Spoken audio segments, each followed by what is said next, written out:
Hi everyone, and welcome to Breakthrough Leadership. I'm Matt DeYoung. And I'm Greg Yates. At Breakthrough Leadership, we help you unlock your purpose, live with passion, and become the leader you were created to be. So we want to welcome you today to this another episode here in Season 1. We're in episode 11 already, And actually, we're going to talk today about a topic called the 3 leadership keys to culture. Yes. So this is really good, but I think we should talk about what kind of, we always like to frame up why we're bringing up these points. And Greg, I think that you have a great story kind of about, maybe everybody identifies with this. Go ahead. I only want to tell stories, Matt, that make me look good. And I can't do that this time. Well, there might be some out there that would make me look good. But the one that came to my mind today, Matt, is really one that haunts me. Because I remember a day we were working on a job for a customer, great product, and when we got done, the production crew brought me out there to look at it and explained to me that some of the dimensions on the product were out of tolerance. Now, their argument, of course, was that it was a cosmetic portion of the job. It wasn't going to affect function, but the dimensions on the drawing were not in tolerance with what we had created. I didn't like it. I didn't like it, Matt, but I knew, and I wanted to go with them because I knew that every dollar of profit in that job would be drained out of it if we fixed it. I looked at it. I knew it didn't matter. It was not going to make a bit of difference. So what did I do? I'd love to say, that I manned up and made them fix it and everything just for the principle of saying I didn't do that.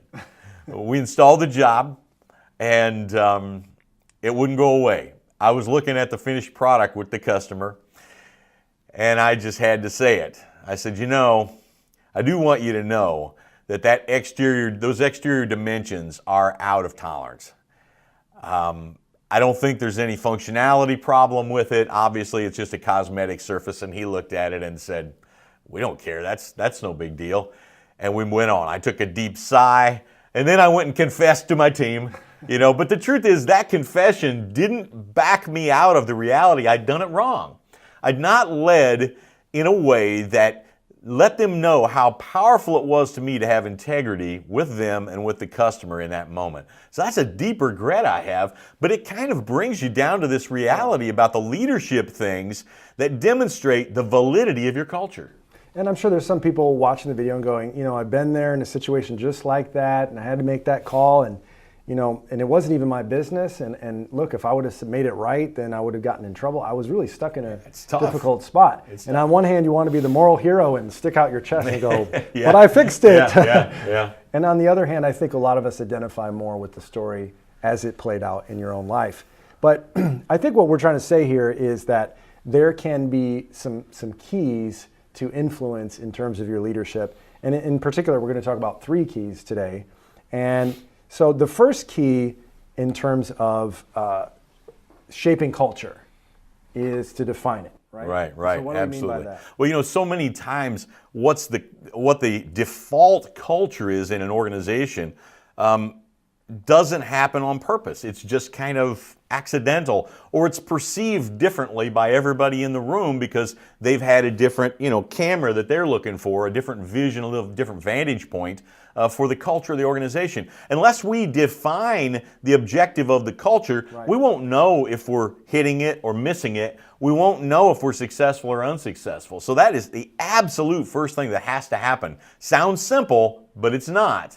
You got to define it. Let's go back to your example. You said if we had defined in advance in your example that integrity is one of the most important parts of our culture, it really would have framed up that decision at the time differently, wouldn't it? Yeah, at the very least, I would have embraced the customer with that information before we made a decision, before we installed it, before we did any of that. I would have said, well, this isn't our decision. Great point. And I would have moved on in that way. It would have probably had exactly the same result.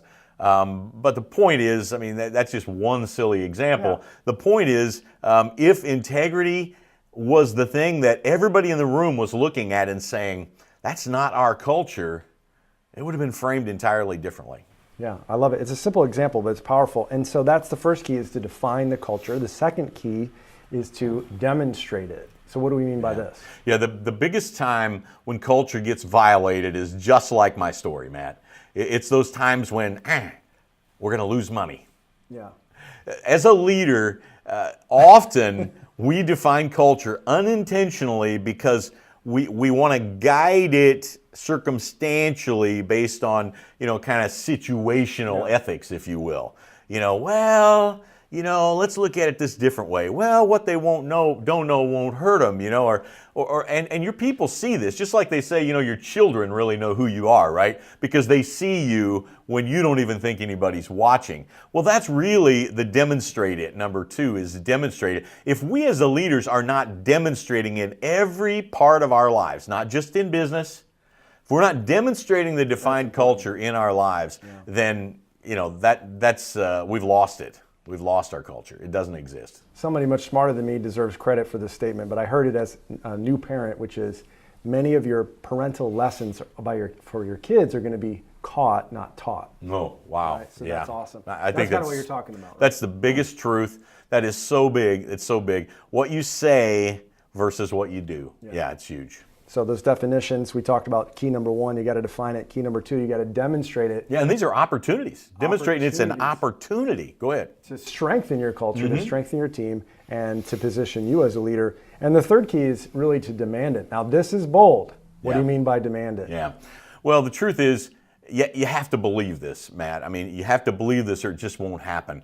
The lack of living in your defined culture, whatever it is you've defined it as, whatever the values that are driving your culture, if you are allowing anything to penetrate your culture that does not align itself with that, that's like inviting disease into your body. When you allow something to exist as a virus inside your culture and you don't address it, you don't demand purification from it, then you will get sick as an organization, and your team will suffer as an organization. That's why, in my opinion, you have to demand it. Nobody can be immune. Not you, not anybody else. There's always that person on the team, they say, oh, well, they let him get away with anything because, he's bringing in all this business or whatever. Yeah, absolutely. It must be demanded, and of course, that starts right here. Yeah.